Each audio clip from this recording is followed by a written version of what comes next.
ओम aim ह्रीं क्लीं चामुंडाय विच्चे, अर्थात मैं चामुंडा देवी को नमन करती हूँ जो हमें विद्या, शक्ति, भक्ति और विजय का वरदान देती है। बता दें कि आज शारदीय नवरात्रि का 7वां दिन है। आज मां कात्यायनी की पूजा की जाएगी। दरअसल 2 दिन तृतीय तिथि होने के कारण मां चंद्रघंटा की पूजा 2 दिन की गई, इसलिए आज मां दुर्गा के छठे अवतार की पूजा की जाएगी। इस दिन मां दुर्गा के कात्यायनी स्वरूप की पूजा की जाती है। शास्त्रों में वर्णित है कि मां कात्यायनी की उपासना करने से धर्म, अर्थ, काम और मोक्ष की प्राप्ति होती है। मां कात्यायनी का स्वरूप अत्यंत तेजस्वी है। इनकी 4 भुजाएं हैं। बाएं ओर की ऊपर वाली भुजा में तलवार है जो अन्याय और अधर्म के विनाश का प्रतीक है। नीचे वाली भुजा में कमल शोभायमान है जो शुद्धता और आध्यात्मिकता का संदेश देता है। दाईं ओर की ऊपर वाली भुजा अभय मुद्रा में है जो भक्तों को निर्भयता और साहस प्रदान करते हैं। वहीं नीचे वाली भुजा वर मुद्रा में है जो भक्तों की सभी मनोकामनाओं को पूर्ण करती है। धार्मिक मान्यता है कि मां कात्यायनी की आराधना विवाह में आने वाली सभी बाधाओं को दूर करती है और अविवाहित कन्याओं को योग्य जीवन साथी का वरदान देती है। इस दिन मां को पीले पुष्प, शहद और हलवे का भोग अर्पित करने की परंपरा है। माना जाता है कि मां की कृपा से साधक के सभी पाप नष्ट होते हैं और जीवन में सुख समृद्धि का वास होता है। शास्त्रों में मां की स्तुति इस प्रकार की गई है। चंद्रहासोज्वल करा श्राद्धो लववाहना कात्यायनी शुभम दात्या देवी दानव घातिनी, अर्थात जो मां सिंह पर आरूढ़ है, हाथ में चमकती तलवार धारण किए हुए हैं, वे दानवों का संहार करने वाली देवी हमें शुभ और मंगल का आशीर्वाद दें।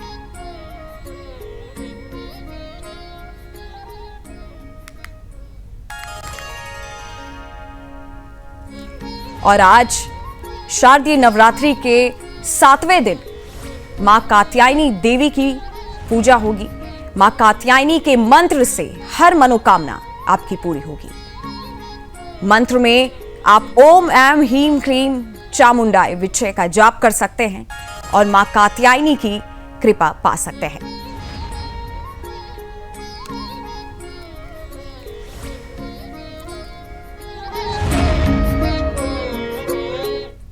और हमारे साथ जुड़ चुके हैं हमारे गेस्ट आचार्य प्रमोद मिश्रा, ज्योतिषाचार्य, साथ ही मुंबई से हमारे संवाददाता प्रभाकर गिरी। दोनों का बहुत बहुत स्वागत है सुदर्शन न्यूज पर। और सबसे पहले चलते हैं आचार्य प्रमोद जी के पास। आचार्य जी, आज 7वां दिन है नवरात्रि का। आज सबसे पहले भक्त जो है मां कात्यायनी के जो है चरणों में जा पहुंचे अपनी मनोकामना लेकर के। क्या आज का दिन खास है ही, और साथ ही आज श्रद्धालुओं को क्या करना चाहिए कि मां कात्यायनी की कृपा उन पर जल्दी से बन जाए? शुक्ला जी, सबसे पहले आपको भी बहुत बहुत शुभकामना। जो भी हमारे दर्शक हैं उनको भी नवरात्रि के पावन पर्व की बहुत बहुत मंगल कामना। वो जिस भी क्षेत्र में आगे बढ़ना चाहते हैं, जो भी करना चाहते हैं, माँ की कृपा से आगे बढ़ें और अपनी भक्ति शक्ति लगाए रखें, यही मंगल कामना है। माँ की प्रार्थना करते हैं। ओम शर्वा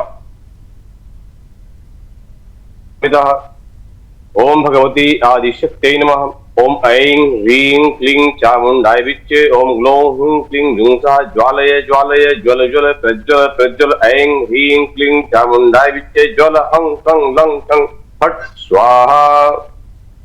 दुर्गा सप्तती के कुंजिका स्तोत्र का मूल मंत्र जिसका जप और हर तरह से कल्याण करने वाली जो देवी हैं उनको प्रणाम करते हुए, इस मंत्र का ध्यान करते हुए, आज का दिन विशेष इसलिए है कि एक तो नवरात्रि 9 साल बाद ऐसा हुआ है कि यह नवरात्रि बढ़ती नवरात्रि आई है। यानी 9 दिन के बजाय 10 दिन का नवरात्रि इसमें हो रहा है कि तृतीया तिथि बड़ी हुई थी, इसलिए आज मां कात्यायनी का हम लोग पूजन करते हैं। वैसे दिन को देखा जाए तो 7वां दिन है, लेकिन नवरात्रि को देखा जाए तो आज 6ठा दिन है। 6ठे दिन की पूजा हो रही है, मां कात्यायनी की पूजा, जो करने से जो कुंवारी कन्याएं हैं उनको मनवांछित वर की प्राप्ति होती है, और नियमता उसको धारण करने से, और साथ साथ जो और भी लोग हैं जो किसी कामना को लेकर के, चाहे वो किसी भी कामना हो, पढ़ाई का क्षेत्र हो, अर्थ का क्षेत्र हो, धन की प्राप्ति के लिए, या कुछ भी ऐसी कोई दिक्कत होती है या कोई परेशानी होती है, तो माँ अपनी कृपा से उसको ठीक करती है, दूर करती है। जो उसके जीवन में जो भी दिक्कतें हैं, परेशानियां वो तो दूर होती हैं, उसकी मनोकामनाएं भी सिद्ध होती हैं। और 9 साल के बाद बढ़ता नवरात्र हमेशा आगे उन्नति देने वाला, आगे बढ़ाने वाला, वो चाहे राजकीय क्षेत्र हो, सामाजिक क्षेत्र हो या व्यक्ति का अपना निजी भाग्य हो, निजी जीवन हो, अपना जीवन हो, वो हर तरह से कल्याण करती है, हर तरह से उन्नति करती है। जैसे नवरात्रि भी सभी के लिए कल्याणकारक इस बार बनने वाला है। अब कई बार हम देखते हैं कि हाँ, किसी की जन्म कुंडली में बुध ग्रह की दिक्कत है, यानी खराब हो रहा है, अंश से कमजोर है, शत्रु की राशि में बैठा हुआ है, पाप ग्रह बुद्ध को बलवान करने के लिए लोगों को, भक्तों को मां कात्यायनी की पूजा करनी चाहिए। जिससे क्या होता है कि बुध ग्रह मजबूत होता है, बुध ग्रह बलवान होता है, और बुध ग्रह बल के बलवान होने से हर तरह से कल्याणकारक होता है। और बुध से संबंधित जो दिक्कतें होती हैं, अब मान लिया किसी का बुध पंचम भाव का स्वामी बन रहा है और पंचम भाव में बैठ करके कहीं भी पीड़ित हो रहा है, तो ऐसी कंडीशन में क्या होता है कि बुध की दिक्कत से उसको कहीं ना कहीं पढ़ाई में दिक्कत आती है, या बाड़ी में लड़खड़ाहट आती है, हड्डियों के रोग आ जाते हैं, दांत के रोग आ जाते हैं, ऐसी दिक्कतें होती हैं। तो ऐसी स्थिति में अगर मां कात्यायनी की पूजा की जाए नियम से, संयम से, विधि विधान से, आस्था भक्ति से, तो बिल्कुल बुध ग्रह की जो कमजोरी है वो मजबूती में आती है, वो परिपूर्ण होता है। और परिपूर्ण होता है तो बुध ग्रह से संबंधित जो रोग हैं, जो विकार जीवन के हैं, वह दूर होते हैं, जीवन प्रफुल्लित होता है। तो आज का दिन अपने आप में हर तरह से, हर परिस्थिति में बहुत अच्छा है। और मुझे लगता है कि जो भक्त जन है, भक्त अगर है जी आचार्य जी, अब किसी को कई बार जानकारी नहीं होती तो जानकारी ले लेता है। जी शुक्ला जी, सीधा चलते हैं प्रभाकर जी के पास। प्रभाकर जी, कैसा नजारा वहां पे आज के दिन दिख रहा है? आज 7वां दिन है और श्रद्धालुओं को मैं चाहूंगी एक बार आप पीछे पूरा मंदिर का दृश्य दिखाएं कि क्या वहां पे दृश्य आज आपको देखने मिल रहा है। एक बार जी नंदिनी, मैं आपको बता दूं कि मैं इस वक्त जो है उत्तर इलाके के धारावी देवी मंदिर में हूँ मैं इस वक्त। और ये मंदिर जो है तकरीबन 400 साल से भी ज्यादा पुराना बताया जाता है। छत्रपति शिवाजी महाराज के जमाने का बताया जाता है मंदिर, जिसका अभी नूतनीकरण अभी हुआ है कुछ ही समय पहले। और यहाँ पर जो है मुंबई में और मुंबई के जो उपनगरीय इलाके जो है, रात भर से बहुत जोर से जोरदार बरसात हो रही है। और यहाँ पर कई जगह जो है वो पानी में जलमग्न हो चुके हैं। बहुत जगह जो है सबवे अंडरपास जो है वो सब भर गए हैं। लेकिन फिर भी जो भक्त जो है वो कहीं ना कहीं माता के दर्शन के लिए आ ही जा रहे हैं यहाँ पर। और यहाँ पर मैं आपको दिखा दूं कि ये जो मूर्ति आप देखेंगे, मैं मूर्ति के दर्शन आपको करा दूं जी। आप देखिए, जो मूर्ति जो है ये आज का नहीं है, ये मूर्ति जो है तकरीबन 400 साल से भी ज्यादा पुराना है। और इनका जो है प्राचीन मूर्ति है ये। और यहाँ पर जो है भक्त जो है सब दूर दूर से आते हैं यहाँ पर। कोई मुंबई के किसी अलग कोने से आ रहा है, कोई मुंबई के बाहर से कहीं से आते हैं। और भक्त जो है यहाँ पर सिर्फ आज के दिन माता जो नवरात्रि है ये कहिए, या फिर ऐसे भी यहाँ पर जो है माता के दर्शन करने आते हैं, अपनी मनोकामना मांगने आते हैं, मनोकामना पूर्ण हो ये भी आशा रखते हैं। और मेरे पीछे ही कुछ भक्त यहाँ मौजूद है। जी मैं जानना चाहूंगा आप कहाँ से आ रहे हैं? हम भाईंदर से आ रहे हैं। भाईंदर से आ रहे हैं। क्या बताएंगे आप, ये जो यहाँ का मंदिर का महत्व कुछ बता सकते हैं? महत्व बोलिए तो सर, मैं लास्ट 8-10 साल से आ रहा हूँ भाईंदर में से। हर साल 2 या 3 बार आ जाता हूँ। माता देवी का हमारे बहुत आशीर्वाद है, बच्चे से लेके घर से लेके जो भी मनोकामना मांगी पूरी की है। जी नंदनी, आपने देखा किस तरह से यहाँ पे जो है भक्ति जो है वो भी बता रहे हैं कि यहाँ पर जो मनोकामना जो मांगी जा रही है वो पूरी हो जाती है। और धन दाने कहिए, बच्चों के लिए आशीर्वाद कहिए, वो सारे पूर्ण होते हैं। और यहाँ पर जो है, यहाँ पर हमें और भी अधिक जानकारी देने के लिए यहाँ के जो है पुजारी जी भी हैं यहाँ पर। क्या बताएंगे? आपका नाम बता दीजिए और कब से है आप यहाँ पर, और उसके बारे मंदिर के बारे में जानकारी। मेरा नाम मयूर भट्ट है और मैं इधर 1 साल से काम कर रहा हूँ। और इधर जो माजी का ये जो स्थान है ये लगभग पेशवे के काल से, मतलब लगभग 300-400 साल पुराना माजी का मंदिर है। और इधर जो लोग भक्त आता है उनकी मन्नत इधर पूरी होती है, इसलिए। और ये जो स्थान है, ये माजी का स्थान है, ये स्वयं स्थान है, इसलिए बहुत लोग इधर माजी को पूजने के लिए आते हैं बहुत दूर से। मेरा भाईंदर की कुल देवी, ज्यादातर लोग आगरी और कोली लोगों की एक कुल देवती है। और आगरी कोली कोली लोग जब मच्छी मारे के लिए जाते तो पहले इधर माजी को प्रसाद वगैरह चढ़ा के जाते, ताकि उनको मतलब मच्छी वगैरह अच्छी मिले, उनकी बोट वगैरह समुद्र में ज्यादा चले। और माजी को यहाँ अपने हफ्ते में 2 बार अभिषेक होते हैं, एक मंगल और शुक्रवार माजी का मान रहता है। और जब अभी नवरात्र चालू है तो 9 दिन माँ जी का सब पूरा ये होता है, और महाशिवरात्रि को माँ जी का जन्मदिन माना जाता है, तो इसलिए भी जी नंदनी, यहाँ से जी। नजदीक जो है तटीय इलाके हैं, जो जहाँ पर मछुआरे जो है यहाँ पर आते हैं, और ये जो जब भी उन्हें जब मच्छी मारने के लिए जब वो जाते हैं जब समुद्र में, तो यहाँ पर जरूर आते हैं, यहाँ पर देवी के जो है दर्शन करते हैं, आशीर्वाद मांगते हैं कि माँ इस बार जो है मुझे कुछ हमारे जो नाव को जो है कोई तकलीफ ना हो, हम अच्छे जी। से सुरक्षित लौटे, और जो है हमारी धन वृद्धि हो, हमें काम में हमें ज्यादा। और आज शारदीय नवरात्रि का 7वां दिन है और आज देश भर में श्रद्धालु मां कात्यायनी की पूजा अर्चना कर रहे हैं। सीधा चलते हैं आचार्य जी के पास। आचार्य जी, आज जो भी विवाहित हैं और जो भी कन्याएं हैं, किस विधि विधान से उनको पूजा करनी चाहिए कि उनकी मनोकामनाएं जो हैं वो शीघ्र पूरी हो जाए? बिल्कुल शुक्ला जी, जिस तरह से अभी हम चर्चा कर भी रहे थे, जो भी अविवाहित है, अविवाहित, अगर विवाहित है तो उनका दाम्पत्य जीवन, संतान जीवन सुखमय बीते, संतान एकदम उन्नति को प्राप्त हो, विद्या से, बुद्धि से, बल से, हर तरह से। और जो अविवाहित हैं उनको हमेशा अपनी मां कात्यायनी की पूजा वैसे भी करनी चाहिए, लेकिन आज के दिन से प्रारंभ किया है, कलश स्थापना करना, अपना दीपक जलाना, जौ को बीजना, ये से जो कार्य प्रारंभ किया वो विधि तो निरंतर चलेगी, यानी उसका पूजन तो करना है, कलश का पूजन करना है, नवग्रहों का ध्यान करना है, जो नित्य नैमित्तिक देवी देवता जिनका रोज पूजन आप करते हैं, चाहे गौरी गणेश के रूप में या वो किसी देवी देवता के रूप में, उनका भी पूजन करना है। लेकिन आज के दिन मां कात्यायनी के स्वरूप को अगर अलग से मूर्ति है तो ठीक है, नहीं तो जो मां दुर्गा का रूप है वो दिया, उसी में से सभी देवियां निकली हुई हैं, तो उस स्वरूप को आप किसी बड़े पात्र में, यानी कोई कांसे का पात्र हो, चौकी बिठा करके कांसे का पात्र में मां को स्थापित करें, विराजमान करें, और पुनः उनसे प्रार्थना करते हैं कि प्रणाम और प्रार्थना आपकी स्थापना आपकी हो ही गई है, तो आज आप उनको पहले जल से स्नान कराएं, और फिर प्रार्थना करते हुए जल से स्नान, फिर दूध से स्नान, दही से, घी से, शहद से, फिर शक्कर से, ये फिर शुद्ध जल से स्नान कराएं। ये विधान है तरह से। किसके बाद क्या?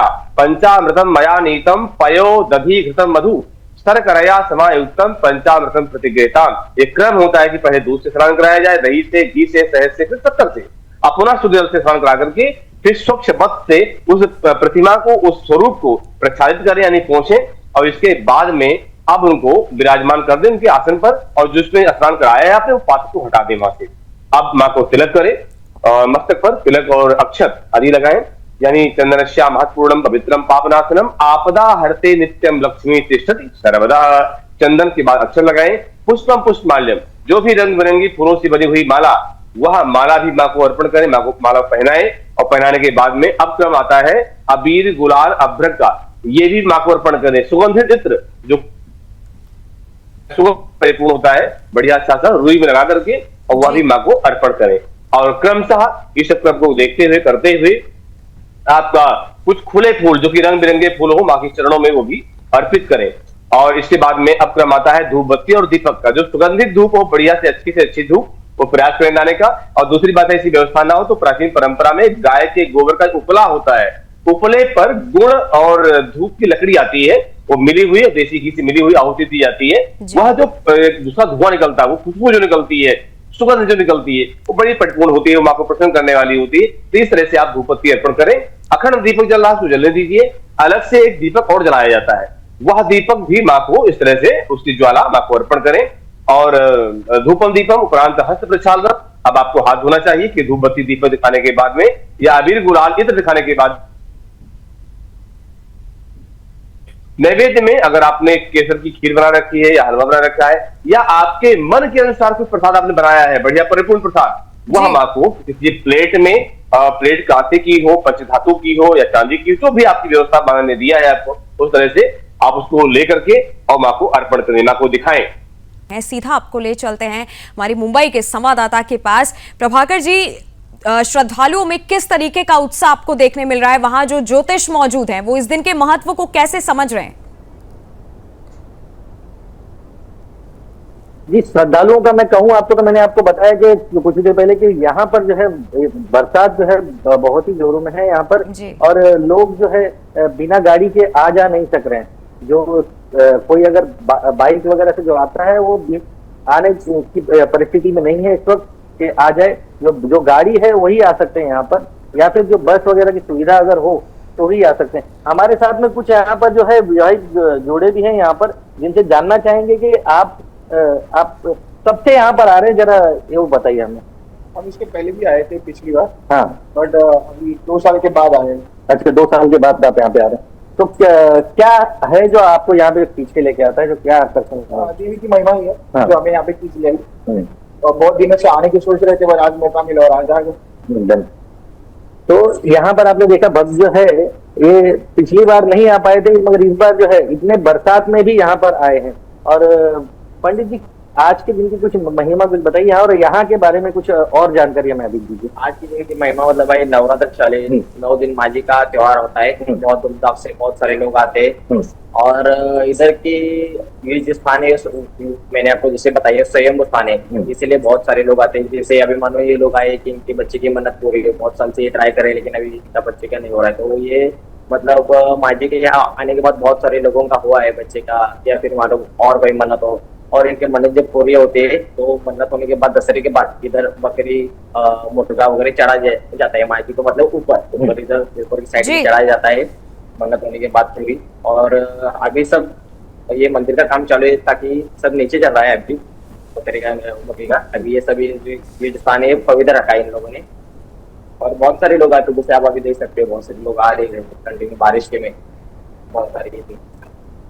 बरसात होने के बाद, जैसे पंडित जी ने भी बताया कि बरसात होने के बावजूद भी जो है भक्त जो है यहाँ पर आ ही रहे हैं यहाँ पर। और बाहर का नजारा मैं इस वक्त आपको दिखा नहीं पाऊंगा, लेकिन बाहर जो है आप समझ लीजिए कि बरसात ने कहर ढाया हुआ है इस वक्त। जी, रात से बरसात हो रहा है और आने जाने के लिए कोई जगह ही नहीं है यहाँ पर। जी, और सीधा चलते हैं आचार्य जी के पास। आचार्य जी, एक बार मैं आपसे पूछना चाहूंगी कि पूजा की विधि और जो उत्तम मुहूर्त है वो एक बार आप बताएं। जी बिल्कुल, पूजा की विधि हम लोग चर्चा कर ही रहे थे, बीच में ब्रेक आने के कारण रुक गए थे हम लोग। तो पूजा की विधि में जहां तक हम लोग अभी चर्चा किए हैं, आपको बताए भी हैं किस तरह से माँ की पूजा करनी चाहिए श्रद्धा भाव भक्ति के अनुसार।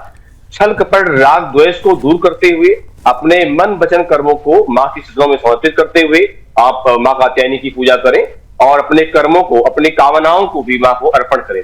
जैसा कि हम चर्चा कर रहे थे कि इस तरह से माँ की पूजा करनी चाहिए। यहाँ पर जब आप भोग माँ को लगा देते हैं तो आचमन कराना जरूरी होता है। फल और पूगी फल यानी पान का पत्ते में सुपारी, लौंग, इलायची, कमलगट्टा रख करके वो भी अर्पण करें, और इसके बाद में आरती करने के बाद में मंत्र से प्रार्थना करें। और प्रार्थना इस तरह की आती है कि हे माँ, मंत्रहीनम क्रियाहीनम भक्तिहीनम सुरेश्वरी यत् पूजितम मया देवी परिपूर्णम तदस्तु मे, आवाहनम न जानामि न जानामि विसर्जनम पूजाम चैव न जानामि क्षम्यताम परमेश्वरी। इस तरह से प्रार्थना करके और हाथ में दाहिने हाथ में जल लेकर के सबसे बड़ी परिपूर्णता प्रार्थना यह है कि अनेन कृतेन पूजन कर्मणा सर्वांतरयामी भगवती कात्यायनी प्रियंताम नमम। हे मां प्रसन्न हो, जो भी आपने हमें मन बुद्धि विचार संस्कार दिया था उसके अनुसार का पूजन किया है, ये स्वीकार करें। और फिर मंत्र का, जो कुंवारी कन्याएं हैं उनके लिए विशेष मंत्र है जो जप करके अपना कल्याण कर सकती हैं। आज जितना हो सके 108 बार, 1008 बार या और अधिक से अधिक जी योगा। कात्यायनी महामाये महायोगिन्यधीश्वरी नंद गोपसुतम देवी पतिम में कुरुते नमः। इस तरह से मंत्र का जप करें। और एक माला जो नवाण मंत्र है, यानी ओम ऐं ह्रीं क्लीं चामुंडाय विच्चे, इस नवाण मंत्र का जप करें। एक माला करें, आधी भी कर सकती हैं। साथ साथ दिशा का ध्यान रखें, उत्तर या पूर्व की तरफ मुंह करके बैठे, आसन लेके जरूर बैठे, काले नीले वस्त्रों का उपयोग बिल्कुल न करें, अपने लिए भी और देवी देवता के लिए भी। तो इसका विशेष ध्यान रखें। आज के दिन क्या है, वैसे भी छल कपट द्वेष निंदा चुगली से बचना चाहिए, जितना हो सके कम बोलें। आहार विहार का बहुत ध्यान रखें। स्पर्श अस्पर्श का, कहीं अगर निकलना पड़ रहा है, आना जाना पड़ रहा है, बहुत सावधानी से किसी का अन्न या जल अपना ही प्रयोग करें, क्योंकि नियम होते हैं। बिना नियम संयम के फल कहां मिले जी, तो नियम संयम के तरीके से काम करना चाहिए, इससे कि अच्छा फल मिले। जी शुक्ला जी। और बहुत बहुत धन्यवाद आप दोनों का हमारे साथ जुड़ने के लिए।